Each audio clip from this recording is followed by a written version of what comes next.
Assalamualaikum warahmatullahi wabarakatuh. Di sini saya Agustin NIM E 2018-1031 dari Perbankan Syariah 1. Di sini saya akan mencoba menjelaskan sedikit tentang hubungan dari maqasid syariah dan produk halal. Maqasid syariah itu sendiri berasal dari dua kata. Yang pertama maqasid dan syariah. Arti dari maqasid ini ialah berniat atau menghendaki, sedangkan syariah ini ialah peraturan atau undang-undang, hukum, seperti itu. Dan dapat disimpulkan bahwa pengertian dari maqasid syariah ini ialah tujuan ketentuan Allah yang disyariatkan kepada umat Islam. Imam Al-Ghazali sendiri itu membagi maqasid syariah ini menjadi dua. Yang pertama maqasid yang terkait dengan agama dan maqasid yang terkait dengan hal duniawi. Imam Al-Ghazali sendiri itu membagi maqasid syariah ini menjadi dua. Yang pertama itu maqasid yang terkait dengan agama dan maqasid yang terkait dengan hal duniawi. Maqasid syariah ini secara substansional itu mengandung maslahah. Dengan kata lain, maslahah ini sebagai dasar dari maqasid syariah itu. Maslahah itu ialah kesejahteraan yang ingin dicapai oleh setiap Muslim. Jika kita lihat dari segi tujuannya, maslahah ini dibagi menjadi dua kelompok. Yang pertama itu mendatangkan manfaat kepada umat Muslim atau manusia, baik itu bermanfaat untuk hidup maupun di akhirat nantinya. Dan yang kedua itu menghindarkan kemudaratan atau bahaya dalam kehidupan bermasyarakat. Dalam semester lalu pun pernah dibahas, maslahah ini dibatasi oleh 5 hal. Yang pertama itu agama, yang kedua jiwa, ketiga akal, keempat keturunan, dan yang terakhir itu adalah harta. Adapun untuk menjaga kelima hal itu ada 3 perantara.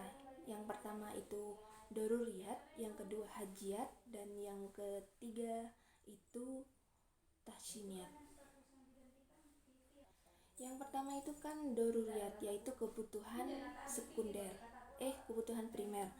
Nah, itu ialah sesuatu yang harus ada untuk eksistensi manusia. Dengan kata lain, tidak sempurna kehidupan manusia jika tanpa terpenuhinya sebagai ciri atau kelengkapan kehidupan seorang manusia. Secara urutan itu yang tadi terjaganya agama, jiwa, akal, keturunan, dan juga harta benda. Nah, dari kelima hal ini itu merupakan hal yang mutlak harus ada pada diri seorang manusia sebagai muslim. Yang kedua yaitu hajiat. Hajiat itu apa? Kebutuhan sekunder. Nah, ini ialah sesuatu yang dibutuhkan bagi kehidupan manusia, akan tetapi tidak mencapai tingkat daruriyat yang seperti saya sebutkan sebelumnya.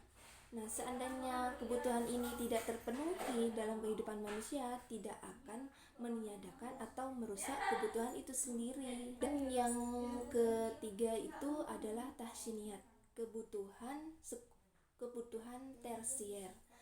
Nah, ini ialah sesuatu yang sebaiknya ada untuk memperindah kehidupan seorang manusia. Jadinya itu tanpa terpenuhnya kebutuhan ini, kehidupan manusia itu tidak akan rusak, atau jika tidak ada, tidak akan menimbulkan suatu kesulitan dalam kehidupannya.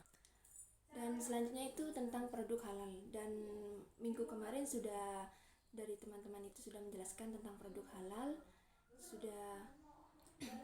dan pada intinya produk halal itu ialah segala sesuatu yang sudah murni halal untuk dikonsumsi dan sudah sesuai dengan syariat Islam itu sendiri.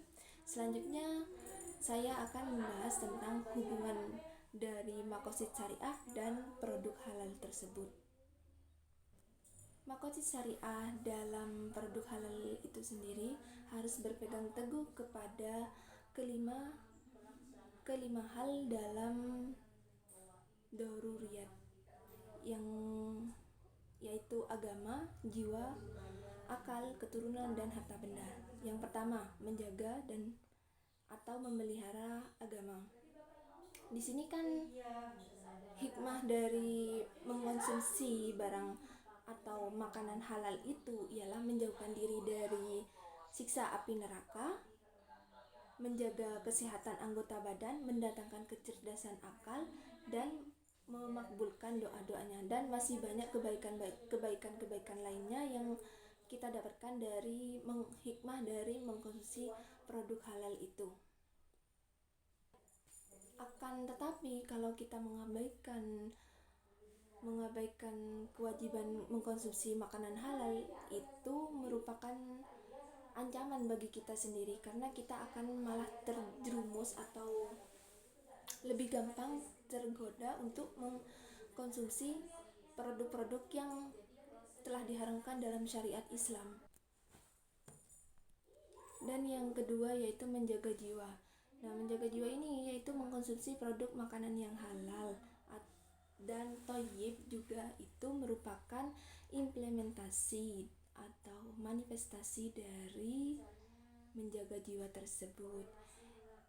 Jika kita dalam keadaan normal ataupun keadaan darurat, kita harus tetap mengkonsumsi makanan yang halal.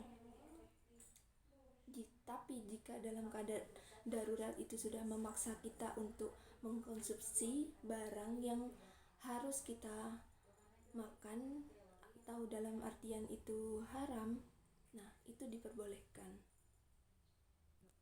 Dan yang ketiga itu menjaga akal. Sudah kita ketahui bahwa dalam Islam itu kita dilarang mengkonsumsi khamar, apapun itu yang memabukkan, karena itu semua itu dapat mengganggu akal pikiran kita dan dapat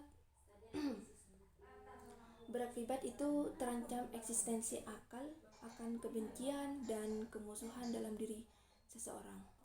Dan yang keempat yaitu menjaga keturunan. Nah, dari mengkonsumsi barang-barang atau produk halal ini, itu semua berpengaruh kepada keturunan kita kelak. Jika seorang suami sudah memberikan sesuatu nafkah yang haram kepada istri dan anaknya, sudah pasti keturunannya nanti akan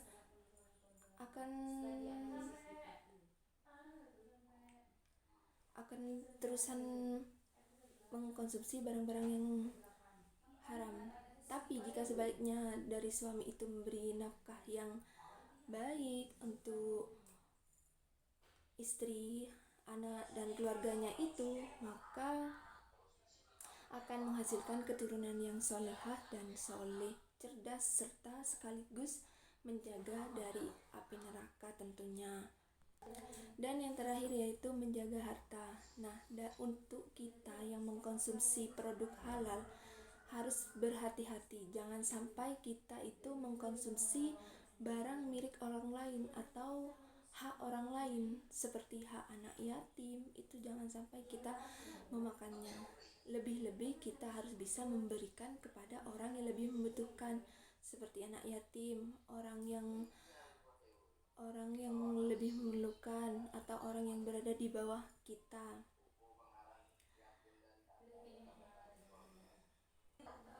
Intinya, maqasid syariah, hubungan maqasid syariah dan produk halal ini ialah tujuan syarak dalam memerintahkan kepada manusia untuk mengonsumsi produk yang halal dengan berpijak kepada 5 hal untuk mencapai kemaslahatan bersama.